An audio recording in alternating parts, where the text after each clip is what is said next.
Hello everyone, it is Karina with Karina Loves to Plan. Thank you for joining me in my little corner of the internet where I talk all things planners, fountain pens, and fountain pen inks. And today we're going over all of the pens that I've sold in 2025. This may be a long and chatty video, but I will list every single pen that I've sold and try to include pictures and videos for each one. So I'm going to keep track of this in my Hobonichi A5 notebook with 52 GSM Tomoe River paper. I'm using my Pilot Kakuno in the Madarome White, and this is inked with Kitty Ink Pod.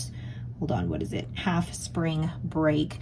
And then I did this lettering, tried to do lettering, with my Browse Ornament nib, and that is in the Journalize ink, which is the Star Wave Meadow.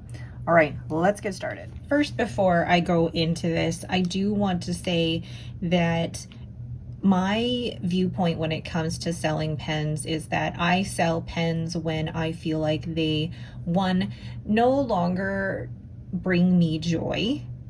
Two, there's a pen that I'm eyeing that I want more than that particular pen.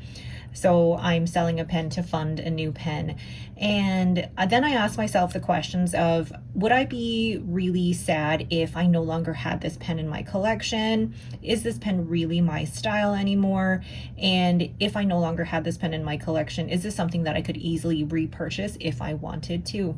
So when it comes to the pens in my collection and when it comes to selling them, I really think about whether or not they're pens that I reach for on a day-to-day basis, and if I love reaching for them. I'm the type of person where all of the pens in my collection, I want to love using them. I want to love reaching for them. And if they're not bringing me that joy, then I want to be able to move them on to other people who will enjoy them, because I feel like pens should be used. I don't want them to just sit around gathering dust in my drawers. And then with selling them, I sell them through my YouTube posts, but also there's other places that you can sell them. So you can sell them on the Virtual Pen Show on Instagram, which I will link in the description below. But also if you are a member of the Reddit fountain pen community, then you can sell through the Reddit Pen Swap as well.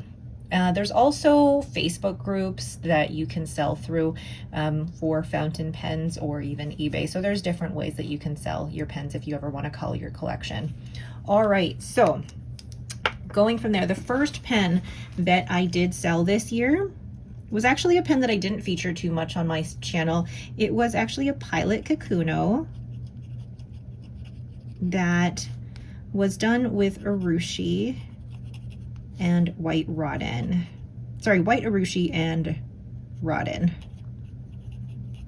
And this was a pen that I had purchased from Garage Fountain Pen on Instagram, and I loved the idea of it, but in the end I just, wait, why am I saying urushi and white Rodin? It's not, it's just regular urushi, but I wasn't a fan of the finish, and in the end I would rather have just a regular Pilot Kakuno than one that had urushi and Rodin in it. And these are just some of the pictures that I have of this pen. And the second pen that I ended up selling was also another one done by Garage Fountain Pen. It was the Platinum Preppy. And this one was done in white urushi.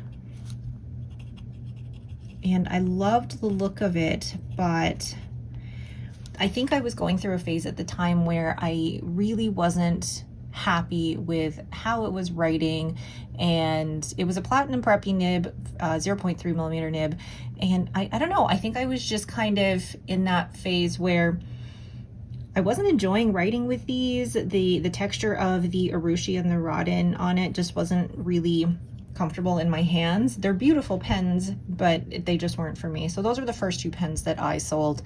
And then the next pen that I sold was actually a Kaweco Sport in the Macchiato. And I hate to say this, this was a pen that I've owned twice. I owned this when I first got into the fountain pen hobby 4 years ago, and then I purchased it again last year at the Vancouver pen shop, and I thought, you know what, I thought I changed my mind on this. I thought I really liked it, but then the more that I used it, the size of it was just too small for me to be comfortable. And if I was going to use it as a planner pen, I didn't think it was one of those pens that was very convenient to just open and start writing in my planner. So because of those reasons, I ended up selling that. Actually, no, I didn't sell a pen. I gave that pen to my sister. Okay, so that's 3 already, and I'm only into February. So the next pen that I sold after that was actually the Pilot Vanishing Point. And this was in the forest green matte. This was a limited edition for Taiwan's 30th anniversary with Pilot, and gorgeous pen, so hard to get a hold of. But when I received it, it had a scratch on it, so I had to send it back to Muse Pens, and they were able to fix it for me. But that experience of initially opening it and finding that scratch, I think just tainted my experience with the pen going forward. And then after that, I didn't want to ink it up. I didn't want to even write with it because I was afraid of using it. I was afraid of ruining it. So I ended up selling it because of the fact that I didn't enjoy writing with it. I didn't want to wreck it. It was in that category of I was so scared to use it because of how expensive it was. So I ended up selling it, and it sold within like 30 seconds as soon as I posted it on Instagram. All right, so that is number 4. The 5th pen I sold this year was actually the Benu Talisman in Edelweiss.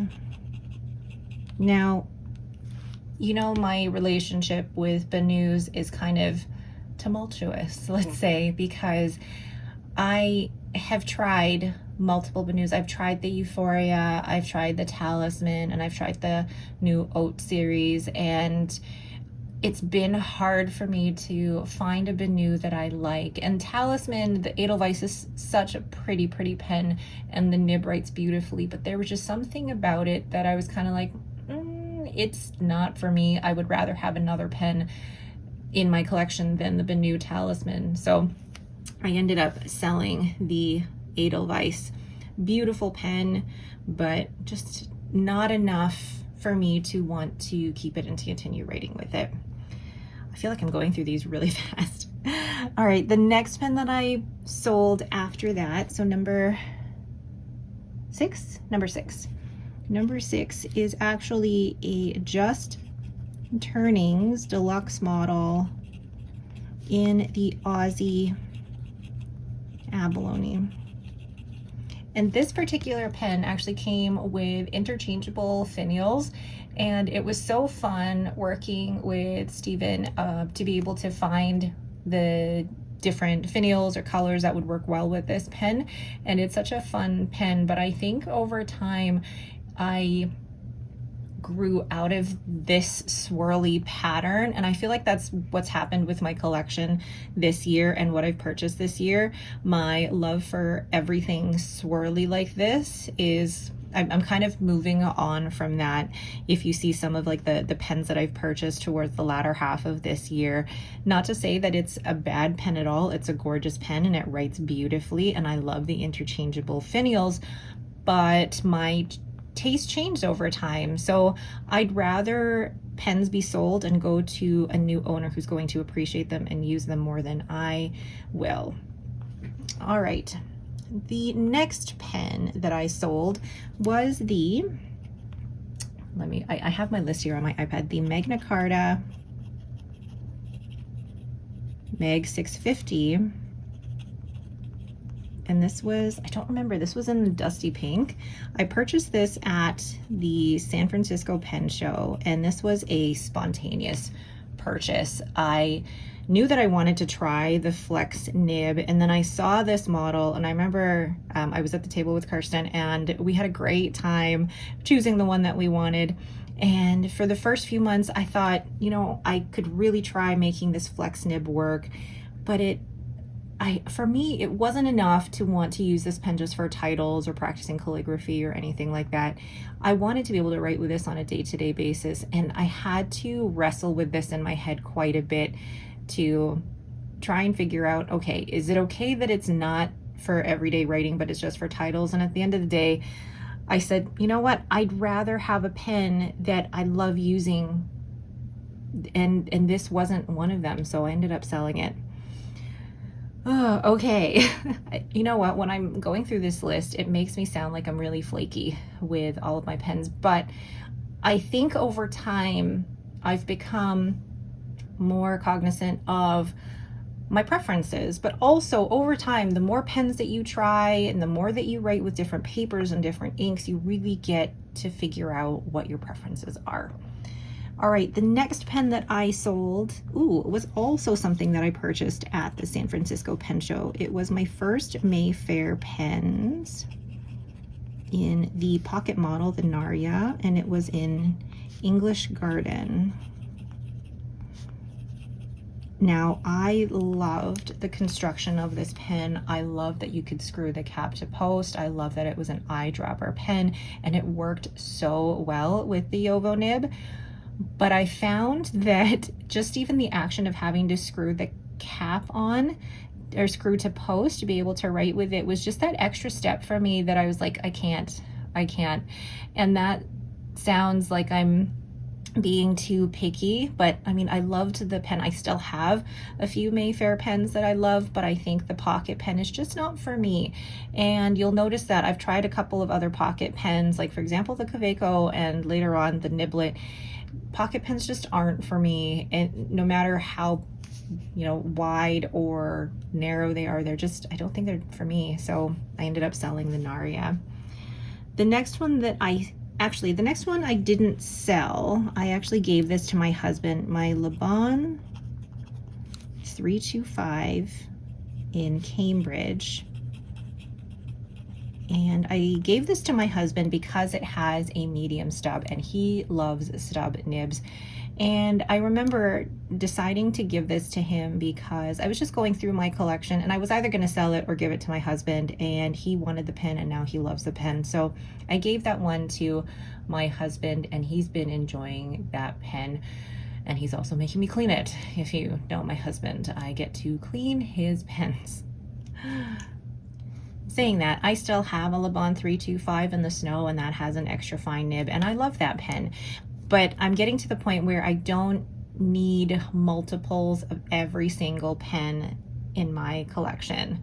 And I'm saying that looking at, my multiples of Leonardo's, my multiples of like the Platinums now. But I know that for other brands of pens, I'm okay with just having the one. The 10th pen that I sold this year was the Delta, and I'm gonna get this wrong, is it Spaccianapoli? Serracasano. And when did I purchase this? I purchased this pen actually for, I think it was around like Black Friday last year, Black Friday of 2024. And I purchased it from Stilo Stile. Oh, the original I had purchased from Atlas and had to return it because there was a crack in the section. And then I repurchased it from Stilo Stile and then ended up selling it a few months later because there wasn't anything wrong with the pen, and it was actually a really comfortable pen. I loved the look of it, and the nib was fantastic.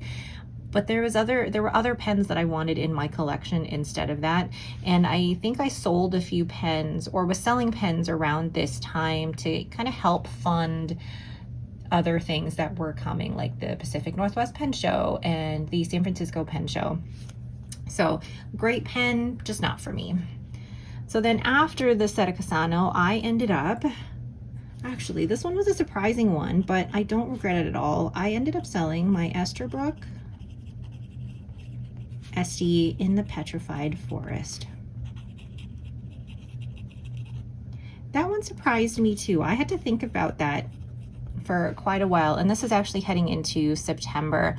I ended up selling, let's see, 1, 2, 3, 4, 5. I sold 5 pens in September, but that was also because I think I got how many pens in August? In August, I ended up getting 1, 2, 3, I think there was 5 that I may have purchased in August. So I sold quite a few in September, one of them being the Petrified Forest.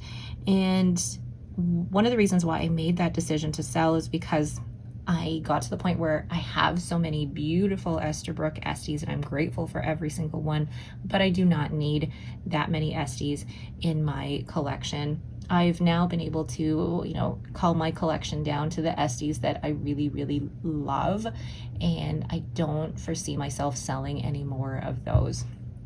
But yes, I sold a Petrified Forest, and great, absolutely great pen, but I'm just trying to minimize the amount of duplicates that I have. Not to say that I don't have multiple Esties. I think I have 4 Esties and still 2 Model Js. I'm good there. I'm good there. The next one that I sold is the Diplomat Viper, and this is the first Diplomat that I have ever tried, and this was in the brown.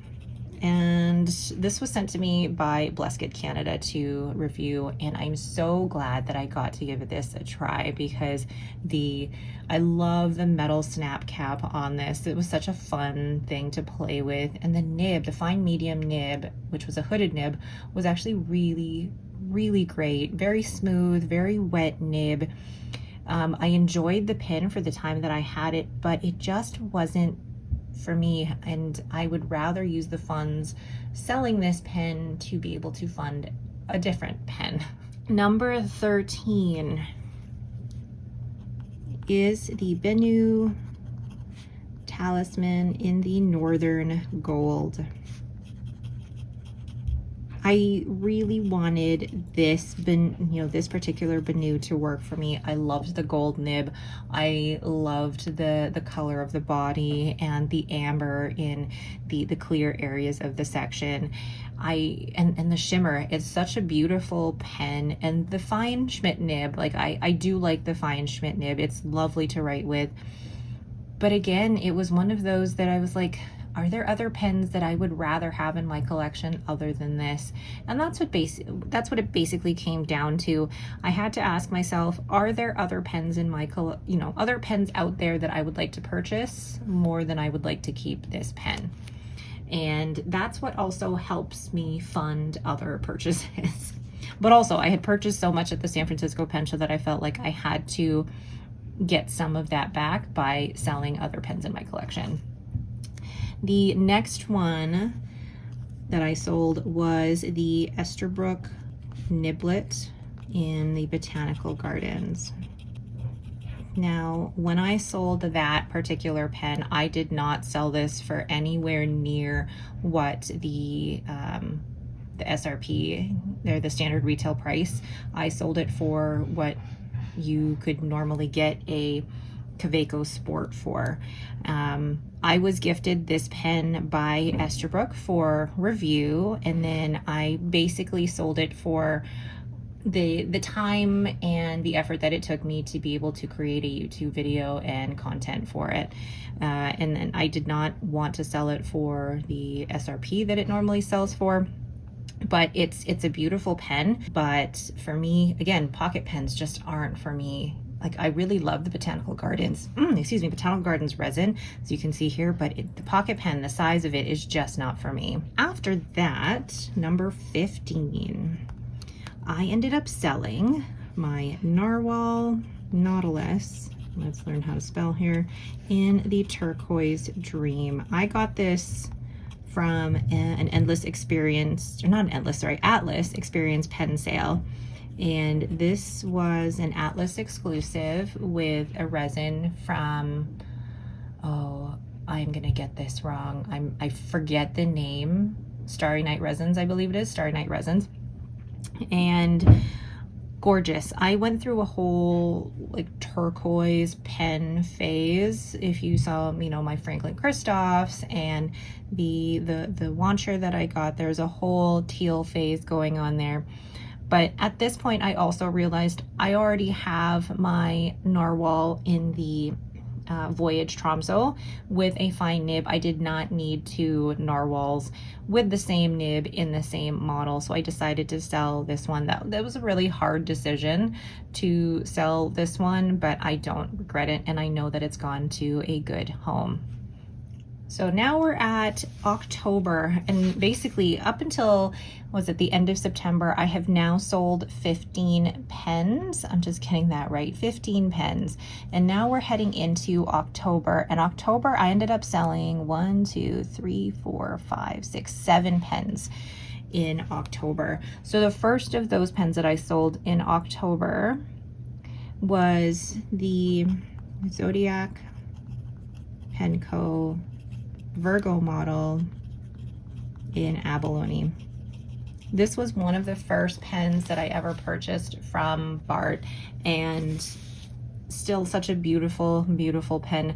But then I'm also at that point in my collection where I'm like, I already have this abalone finish in my Narwhal. Do I really need a second pen with the same abalone finish? And I said to myself, no, so I ended up choosing the abalone finish that I liked better, which is why I sold this Virgo. Great pen, beautifully made by Bart. Nothing bad to say about this pen. I'm just trying to minimize certain duplicates in my collection, which is why this one was sold. The next one that I sold was actually a surprising one for me. It was my Lamy 2000. I really enjoyed using this pen. I got this pen from Bleskett, Canada, and I was so surprised by how much I enjoyed using this pen. And it's got such a great extra fine nib, and it's one of those like everyday workhorse pens. But it got to the point now in my collection where I'm like, am I keeping this just to say that I have a Lamy 2000 in my collection, or am I keeping this because I actually really enjoy reaching for it? And at the end of the day, I would rather reach for other pens than my Lamy 2000. Saying that, if I decide in the future that maybe I want to try the Lamy 2000 again, I'm fine with that, because I know that the Lamy 2000 is not a limited edition pen. I can, well, you know, I'll bet it'll probably be at a higher price point if I decide to purchase it in the future, but it's not one that I'm like, oh my gosh, it's a limited edition and I'm never going to be able to purchase it again. Lamy 2000, I didn't mind selling that one because I know that if I need or want to buy another one, I'm able to do so. Okay, the next one I sold was another spontaneous pen show purchase. It was my Esterbrook Model J in the peachy caramel. I do not do well with spontaneous pen show purchases. If I go to a pen show and I've already commissioned something from a maker, those will stay with me. But the ones where I spontaneously make a decision, I don't do well with those. Like for example, the Magna Carta Mag 650, and even the Naria English Garden was a spontaneous pen show purchase, and I don't seem to do well with those. So I have to watch out for that going forward. But nothing wrong with this pen at all. Beautiful, writes really well, but I already have two Model J's that I like, my Violet and my Antique Rose, and I prefer to just keep those two rather than having to expand my Model J collection. Moving this up here. All right, so after the Model J, I ended up selling the Hinze Pen Model K in the purple nurple. Both of those I purchased from the Chicago Pen Show, and both of these were spontaneous purchases.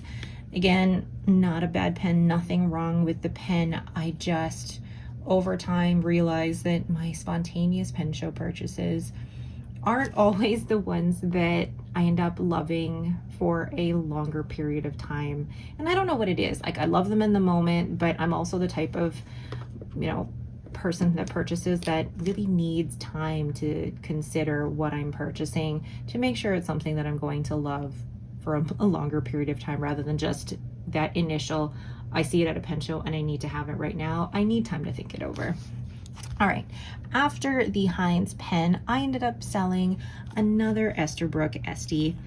I sold my Quirky leaf.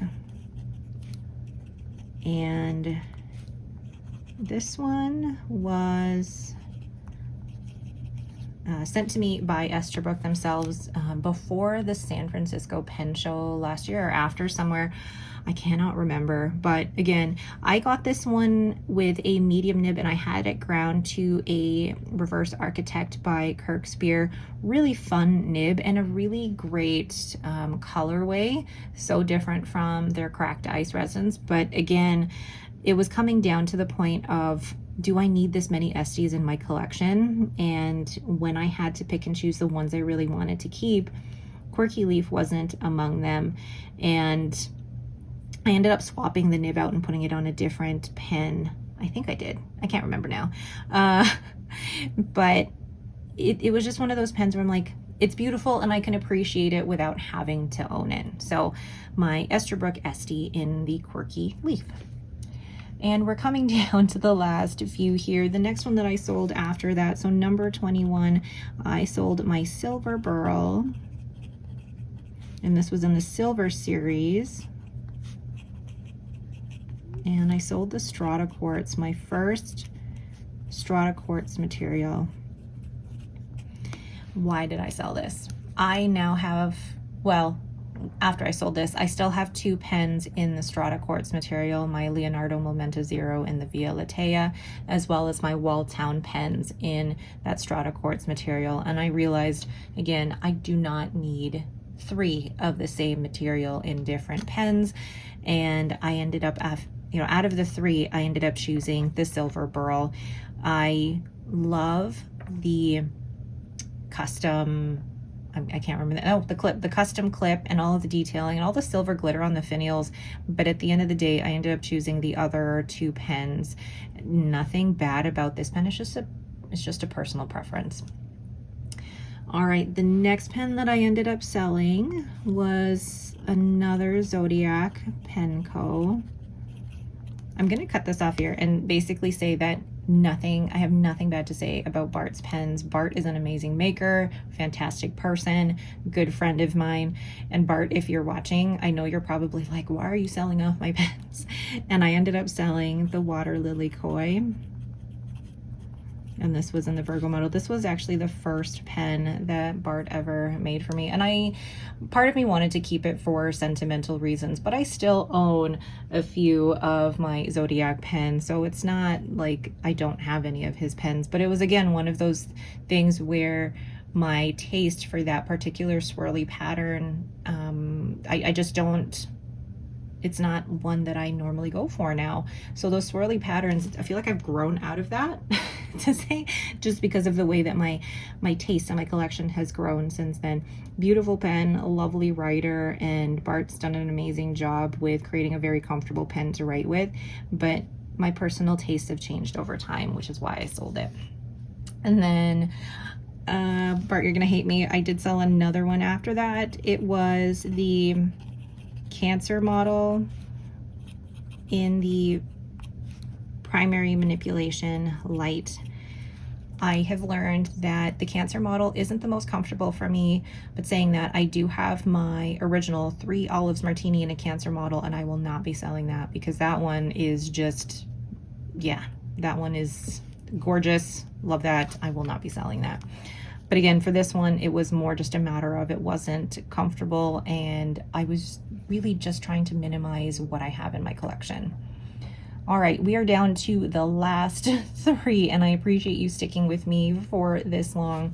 So number 24, I ended up selling another Mayfair pen. This one is the Nulor model in the Star of Arendel, and this is actually a collaboration that Ben did with Tori of Stationary Universe. Beautiful resin. I love the way that the white and the shimmer and the gold all work together here, and the nib is also really fun, that there's a custom nib for this one as well. But again, it comes down to me wanting to fund other purchases. And when did I sell this? This was in November that I sold this. So I was basically trying to fund Platinum and then an Aurora. So I ended up selling some pens in my collection to fund those other 2 purchases.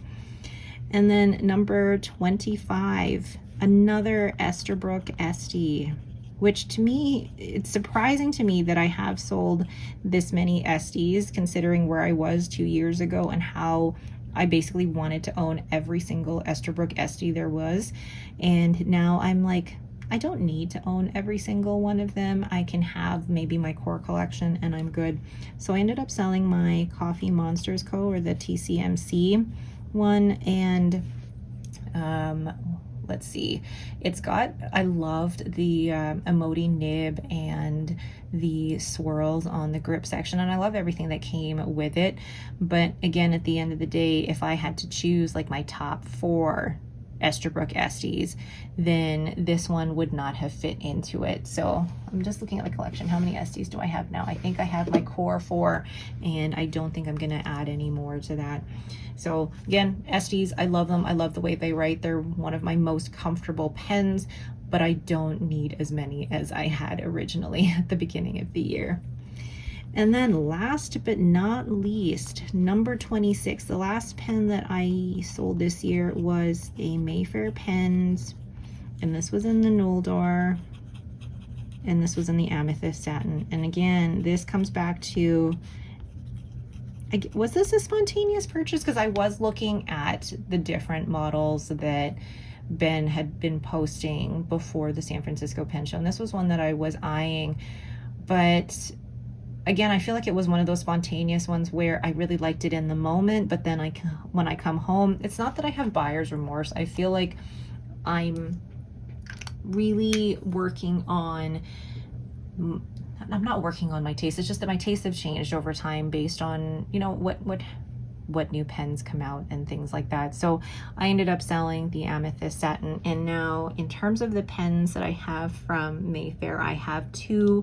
One is a Valinor and one is a Nulor, and I really love them both. So let's zoom out here and take a look at this list. So there is the list of the pens that I sold in 2025.